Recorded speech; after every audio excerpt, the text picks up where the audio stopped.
Olá, sou o Cristiano Menezes e nós vamos dar início agora à segunda parte do curso de criação das abelhas sem ferrão. Bom, nessa parte nós vamos falar especificamente sobre a biologia geral do grupo. Como a gente está tratando de um grupo muito diverso, que vocês já viram isso na primeira parte, muitas das coisas que eu vou falar sempre tem exceções, mas a gente vai trabalhar nas linhas gerais, nas características gerais do grupo que caracterizam esse grupo. Bom, a primeira regra praticamente clara para a maioria das espécies é que a gente tem apenas uma rainha fisogástrica, que é essa daqui que vocês estão vendo na imagem. Ela se caracteriza por ter esse abdômen enorme, então é fácil de diferenciar das outras abelhas. Então ela tem esse abdômen cheio de ovos, por isso que ela tem esse nome de fisogástrica, um abdômen grande, e é o indivíduo responsável pela postura dos ovos. Então, via de regra, nós só temos uma única rainha fisogástrica dentro da colônia.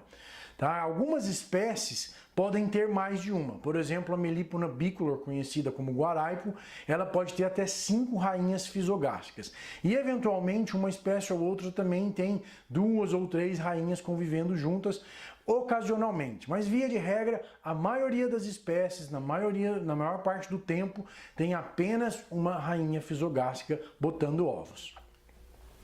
As abelhas sem ferrão também têm dezenas ou centenas de operárias que ajudam na construção do ninho, a executar todas as atividades de rotina para a manutenção dessa colônia.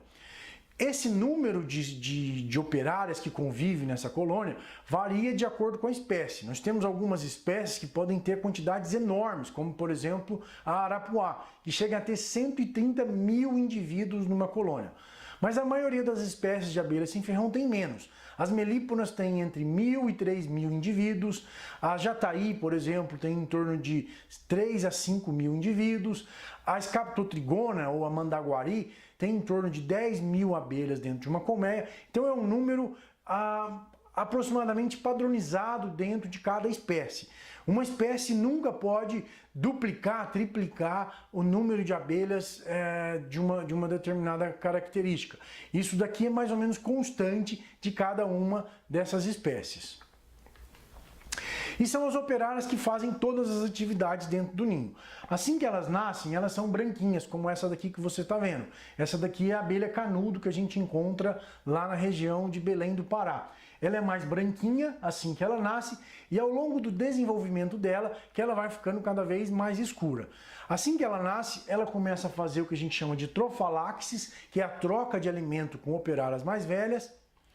Mas assim que ela já consegue ter um pouquinho mais de autonomia, ela vai para os potes de pólen, onde ela se enche de alimento. Então o pólen é muito importante nessa fase inicial do desenvolvimento das abelhas, porque elas ainda têm vários processos glandulares internos em desenvolvimento, por isso que ela requer uma quantidade grande de pólen, é uma necessidade das abelhas jovens esse consumo do pólen. Então assim que ela nasce, se ela ingere bastante pólen, bastante alimento, é bastante comum a gente encontrar essas abelhas com o abdômen cheinho, né, desse alimento, e aí ela começa a fazer a primeira atividade, que é produzir o que a gente chama de alimento larval, que mais para frente eu vou mostrar como que elas vão usar esse alimento. Mas depois elas começam a trabalhar nas atividades de manutenção dessa colônia. Então elas ficam primeiro nas atividades internas, como vocês estão vendo aqui, as abelhas vão cuidar da limpeza, da manutenção das células de cria. Depois elas passam para atividades de construção relacionadas a essa área da cria, né? Então vão construir trabéculas, como nesse caso aqui a moça branca está fazendo, vão construir um invólucro dessa colônia, estruturas ali relacionadas ao ninho. Depois, finalmente, elas passam para as atividades de construção de células de cria, de produção de novas abelhas, que é isso daqui que essa abelha está fazendo, construindo uma célula de cria onde a rainha vai botar o seu ninho. Depois, gradativamente, elas vão passando para outras atividades, então elas começam a trabalhar no lixo, construindo as bolinhas, macerando aquele lixo, construindo bolinhas que serão jogadas para fora. Finalmente elas vão jogar essas bolinhas para fora, então é o primeiro contato com a parte externa do ninho, em que elas vão até o tubo de entrada e vão jogar essas bolinhas para fora. Algumas espécies eventualmente vão fazer voos rasantes, jogando essa bolinha mais para longe, outras simplesmente chegam na porta e jogam para fora e retornam. Então esse é o primeiro contato que uma abelha vai ter com a vida externa, isso mais ou menos por volta de 20 dias de vida. E por fim, ela vai executar a atividade de guarda, então ela fica geralmente na entrada da colônia ou do lado de fora da colônia, executando uma atividade de guarda. E a última tarefa que ela vai executar, aqui no caso a jataí, né, fazendo essa atividade de guarda, e a última tarefa que essas abelhas vão executar é a busca de alimento. Então aqui vocês estão vendo uma jataí da terra, buscando néctar na flor, ou então o pólen. Então essas são as últimas atividades que as abelhas vão fazer na vida de 20 dias para frente. Em geral, uma operária vive 40 a 45 dias. Obviamente no inverno, quando elas reduzem bastante as atividades externas, esse tempo de vida pode se prolongar, vivendo até 60, 70 dias. Mas de uma forma geral, elas vivem em torno de 40 a 45 dias. Isso significa então que a metade da vida delas, elas passam fazendo atividades internas dentro da colônia e a outra metade elas vão fazer as atividades externas. Por que elas deixam para fazer as atividades externas no final da vida? Porque são as atividades mais arriscadas, é onde ela corre efetivamente o risco de morrer, de ser predada, de não retornar para a colônia. Então ela executa uma série de atividades importantes na primeira fase da vida e deixa para fazer as atividades mais arriscadas na segunda metade da vida delas. Bom, e como é produzida uma nova abelha? Como surge uma nova abelha dentro da colônia? Então é isso que a gente vai explicar um pouquinho agora, como que funciona essa alimentação dessas larvas, essa produção de novas abelhas. Bom, primeiramente as operárias vão construir um copinho com uma mistura de cera com resinas de plantas, que a gente chama de cerume. Então é um material maleável que as operárias vão moldar e vão fazer esse copinho. Em seguida, operárias vão trazer o alimento larval. Lembra que eu falei lá no comecinho que várias operárias guardam esse alimento no abdômen? Então, próximo dessa área da cria, vão ficar várias operárias cheias de comida no abdômen e gradativamente, uma a uma, elas vão colocando esse alimento líquido dentro desse copinho. Então é isso daqui que vocês estão vendo. É um alimento líquido, essa é uma informação muito importante de ter em mente, porque como esse alimento é líquido, a gente tem que ter cuidado para não bater na colônia, para esse alimento não balançar e não tombar os ovos. Depois a rainha vai botar o ovo sobre esse alimento larval líquido, as operárias vão fechar essa célula de cria e aqui a gente tem o que a gente chama de célula de cria. Esse é um ponto muito importante da gente lembrar em comparação com as outras abelhas parentes das abelhas sem ferrão, as abelhas africanizadas e as mamangavas, por exemplo.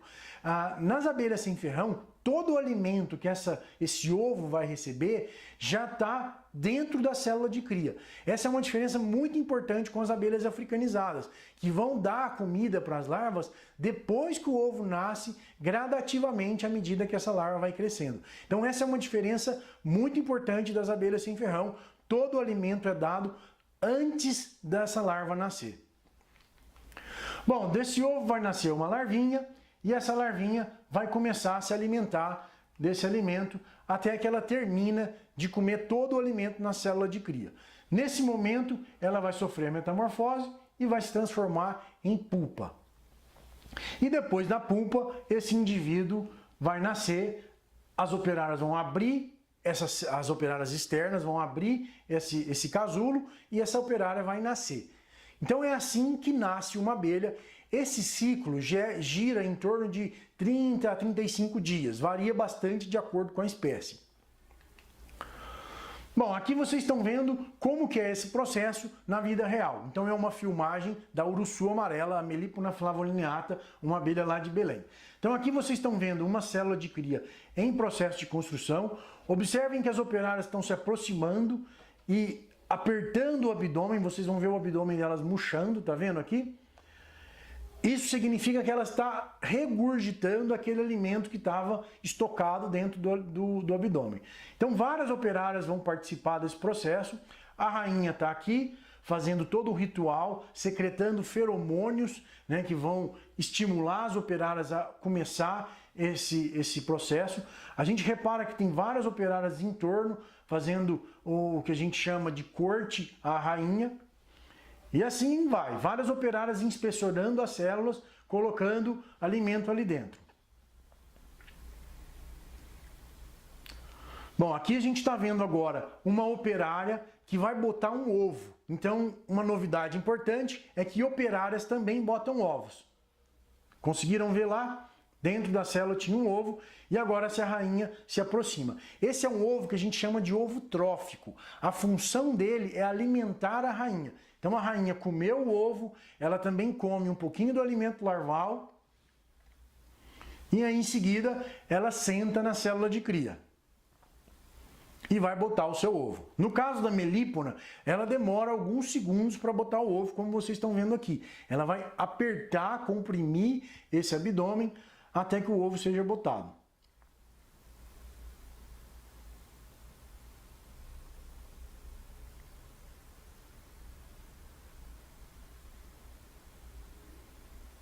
Tá lá terminando o processo de postura.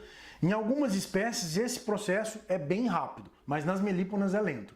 Vocês conseguiram ver o ovo lá dentro e agora uma operária vai sentar sobre essa célula e vai fechar essa célula de cria. E assim elas vão fazendo gradativamente. Então aqui a gente tem uma outra em construção, aqui em cima tem outra e gradativamente ela vai fazendo uma a uma. Nas melíponas elas botam em torno de 25 a 30 ovos por dia. Isso varia também muito de acordo com a espécie e também com a força da colônia. Colônias muito fortes de melípona podem chegar a botar 60 a 70 ovos por dia, não mais do que isso. Outras espécies já botam muito mais. A arapuá, por exemplo, pode botar 1000 ovos ou até mais ovos por dia. Então isso varia muito de acordo com a espécie e é determinante no tamanho da população dessas espécies. Bom, agora eu vou explicar um ponto muito importante da biologia das abelhas sem ferrão que faz toda a diferença no manejo. Então prestem bastante atenção nessa parte, porque entender isso é o que vai fazer toda a diferença na hora de multiplicar as colônias com sucesso ou não. Bom, imagine que essa colônia começou a botar os ovos dela agora.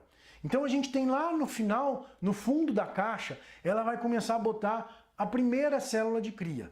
E gradativamente elas vão construindo novas células de crias, uma do lado da outra, certo?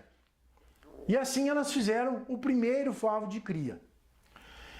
Logo que esse favo já está pronto, elas vão começar o segundo favo de cria. Então elas começam a construir sempre no centro para a periferia.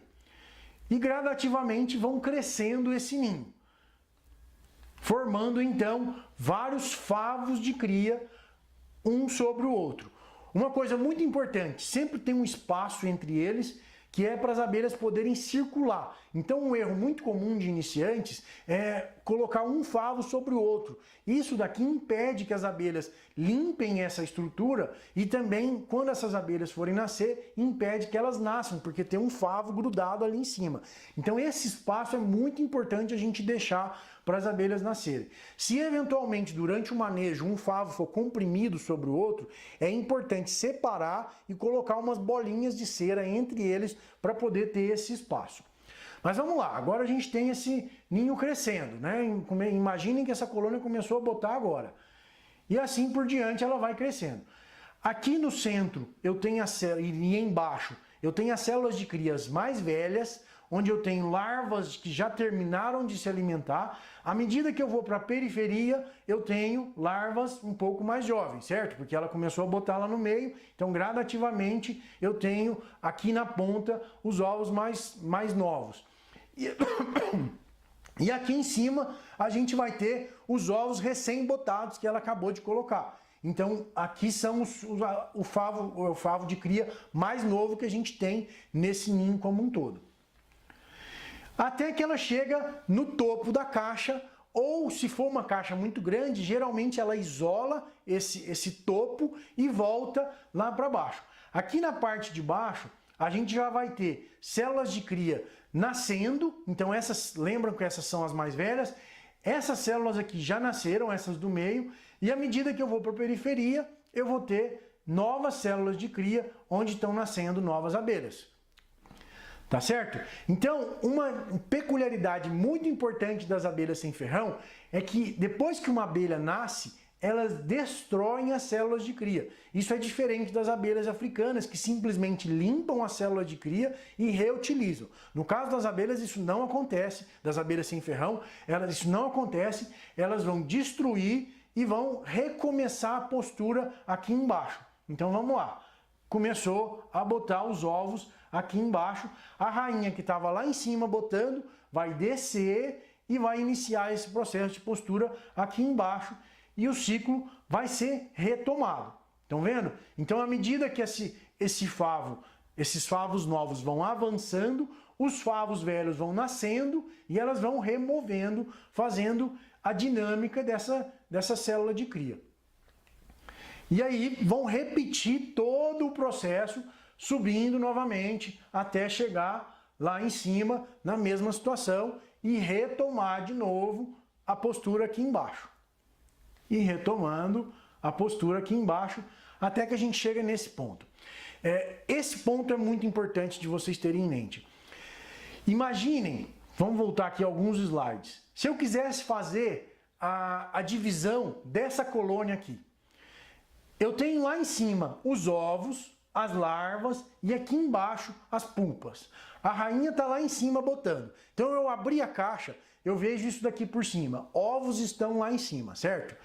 Imagine eu separar isso daqui. Isso daqui, gente, é tudo grudado.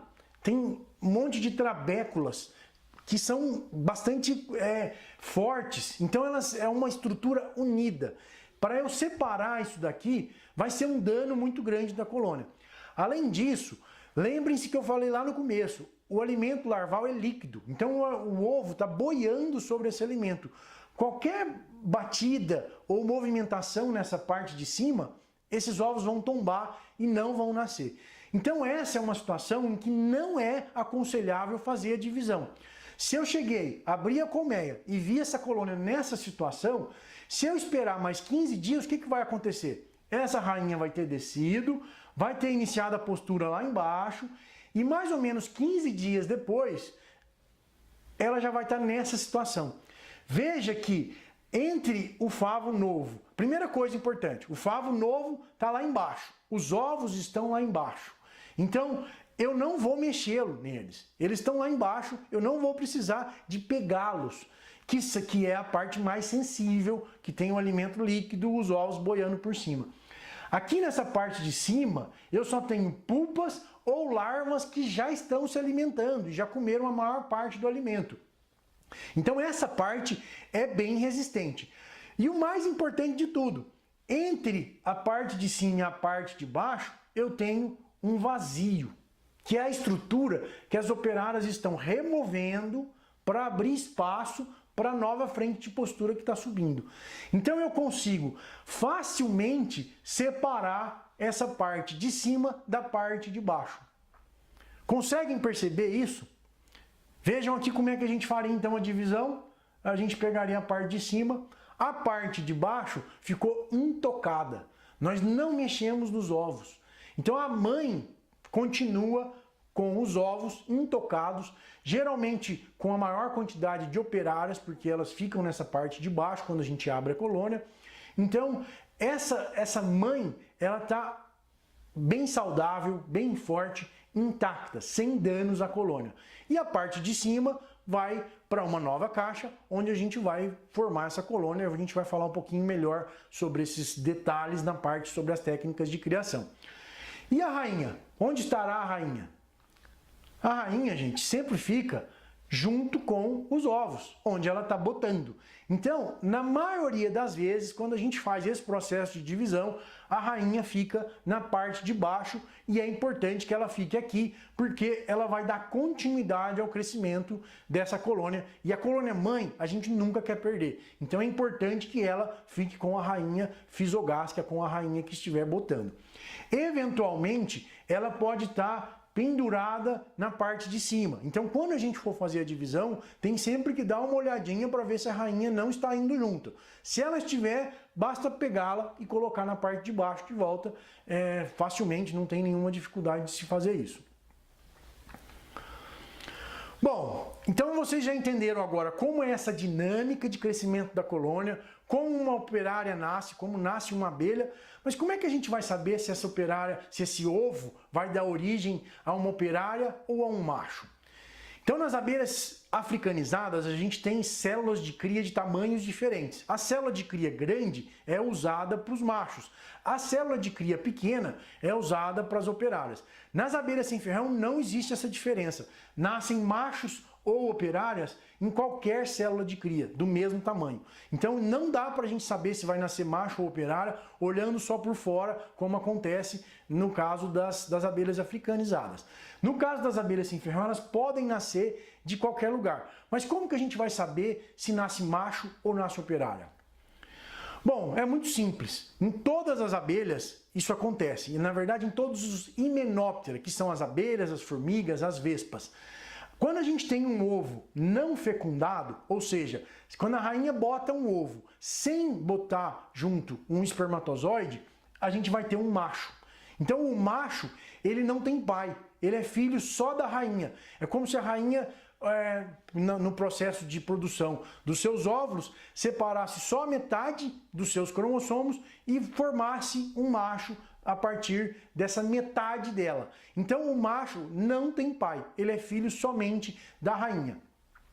No caso das abelhas sem ferrão, operárias também podem botar ovos. Mostrei para vocês já no vídeo que operárias podem botar ovos tróficos, que são usados para alimentar a rainha, mas também elas podem botar ovos reprodutivos, que vão dar origem a machos. Então, operárias de abelhas sem ferrão, da maioria das espécies, pode sim se reproduzir e gerar machos. E quando vai nascer uma operária?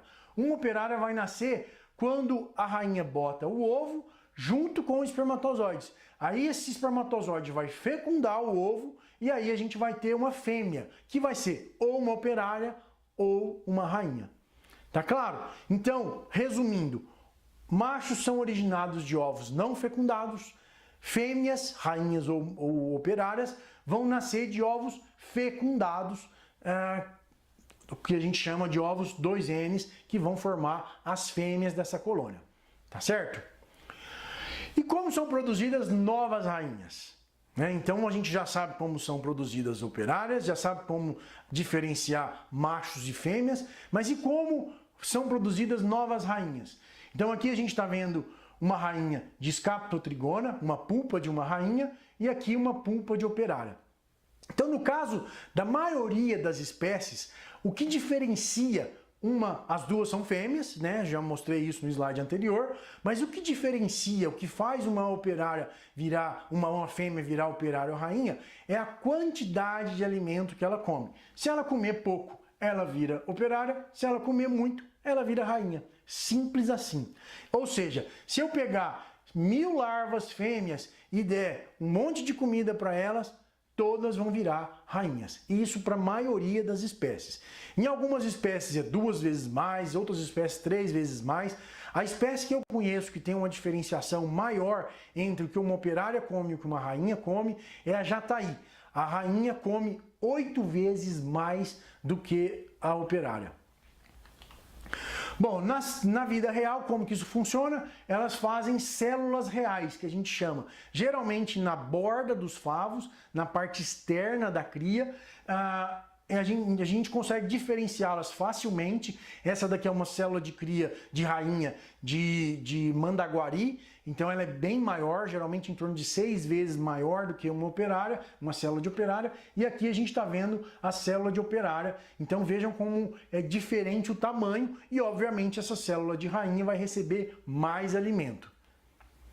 E aqui, depois de um tempo, depois que essa célula já amadureceu, a gente vai ter ela nessa característica, elas vão remover a cera que tem em volta, e isso daqui é o que a gente encontra fácil de diferenciar.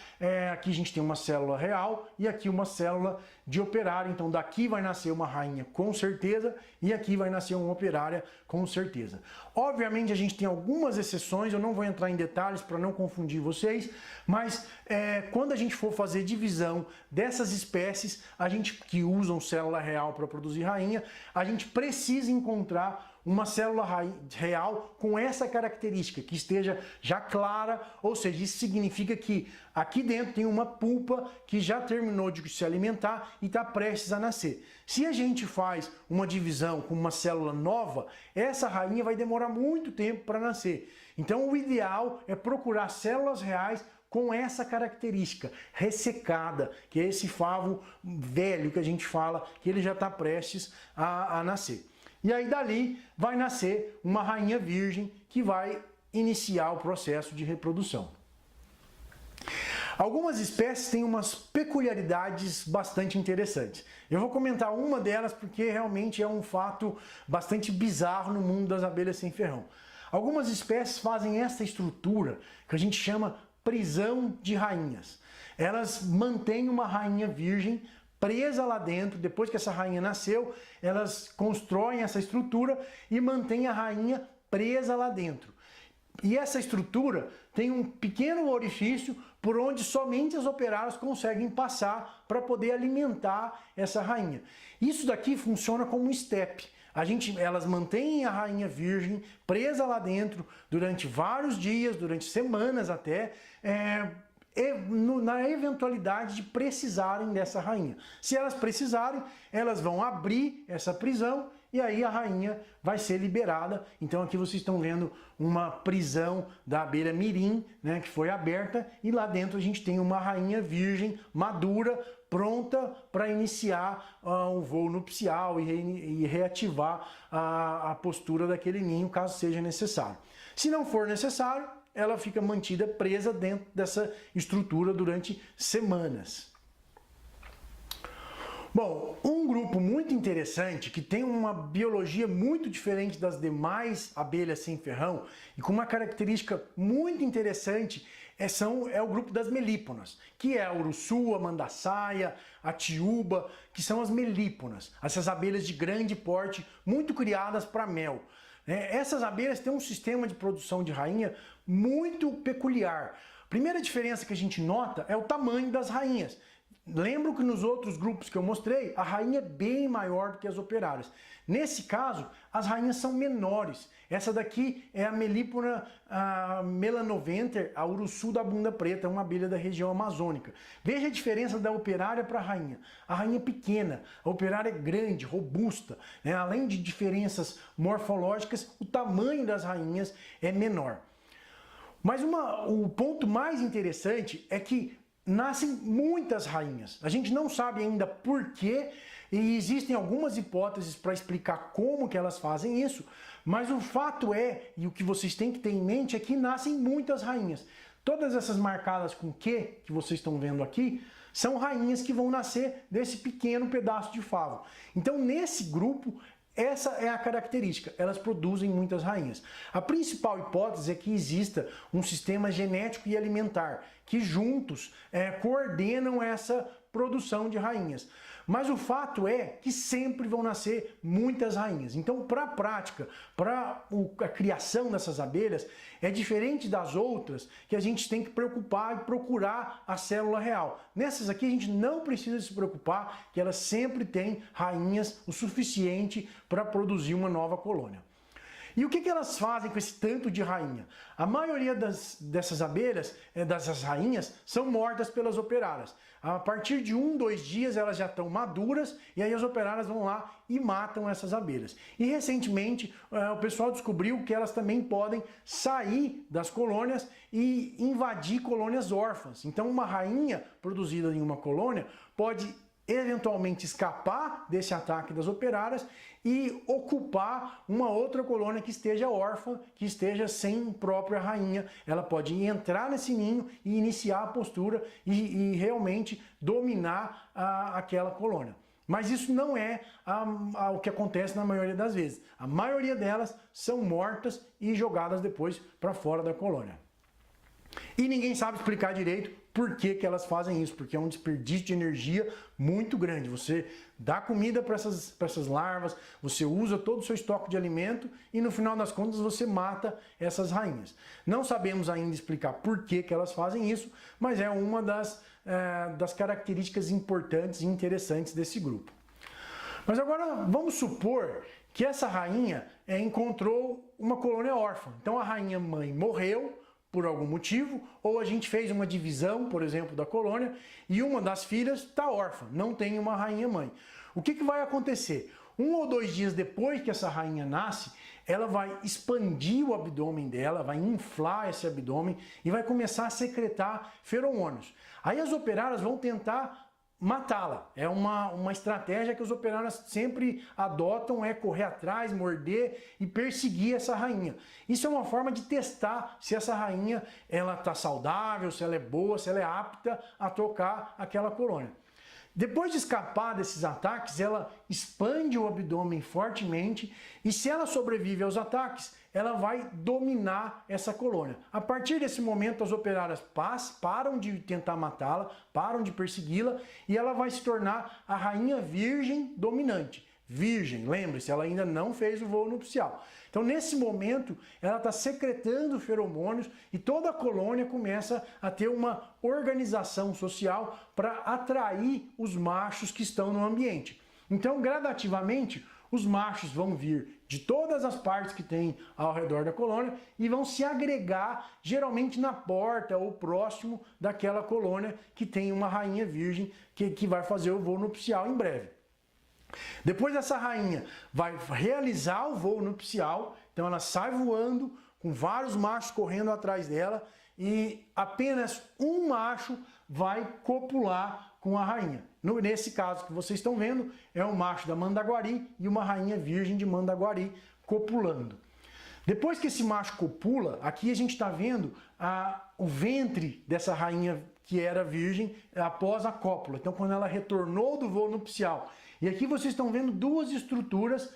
Isso daqui é a genitália do macho. Então, o macho copula, ele perde a genitália dele, cheia de sêmen. Esse sêmen é bombeado para dentro da rainha. E esse plug que a gente fala, ele impede que outros machos copulam. Obviamente, como eu disse, sempre tem exceções.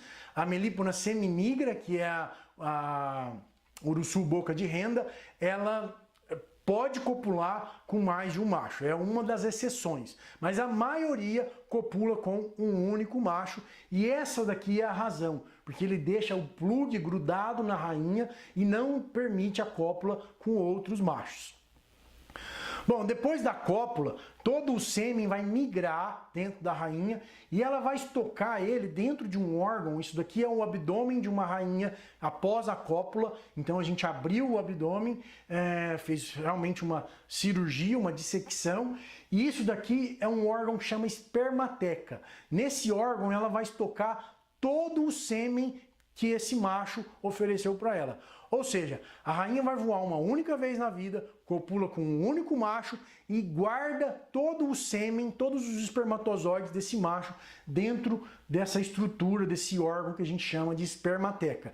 E esses machos esses espermatozoides ficam circulando ali, né, sendo mantidos vivos pela própria rainha ao longo de toda a vida dela. Para vocês terem uma ideia, essa rainha dura mais ou menos 2 a 3 anos em média e ao longo de toda a vida dela, ela vai precisar de usar esses espermatozoides gradativamente. Toda vez que essa rainha for botar um ovo, ela vai secretar alguns espermatozoides junto com esse ovo e vai fecundar o ovo para produzir uma fêmea, como vocês já viram nos slides anteriores. E aí, finalmente, ela vai retomar o ciclo de crescimento dessa colônia. Então aqui ela vai desenvolver o abdômen e iniciar a postura. No caso das melíponas, esse processo é bem rápido. De uma colônia órfã até o início da postura, geralmente dura em torno de 6 a 10 dias, porque o ciclo de desenvolvimento das rainhas é muito acelerado. Em outras espécies isso pode demorar um pouco mais, Mas o fato é que depois que ela inicia a postura, ela vai retomar o ciclo de desenvolvimento dessa colônia e aí as operárias que nascerem vão desempenhar todas aquelas funções que a gente descreveu anteriormente. Então, esse é mais ou menos o ciclo de vida de uma colônia. É muito importante que vocês entendam e tenham em mente essas informações na hora de manejar as abelhas. Sabendo um pouco sobre a biologia do grupo, a gente consegue ter uma prática mais eficiente, oferecer para a colônia aquilo que ela está precisando, na hora que ela está precisando. Então, conhecer a biologia das abelhas é muito importante para manejar bem essas abelhas. E como eu falei, é uma biologia muito peculiar em relação às outras abelhas, que as tornam muito interessantes. Tem muitas espécies com características específicas, bastante peculiares, muitas delas bizarras. Nós não vamos entrar nesses detalhes, porque são características individuais. Isso daqui vale para a maioria das espécies que a gente cria do ponto de vista comercial, do ponto de vista econômico. Tá bom? Bom, muito obrigado pela atenção. Aguardo vocês na terceira parte desse curso. Um abraço.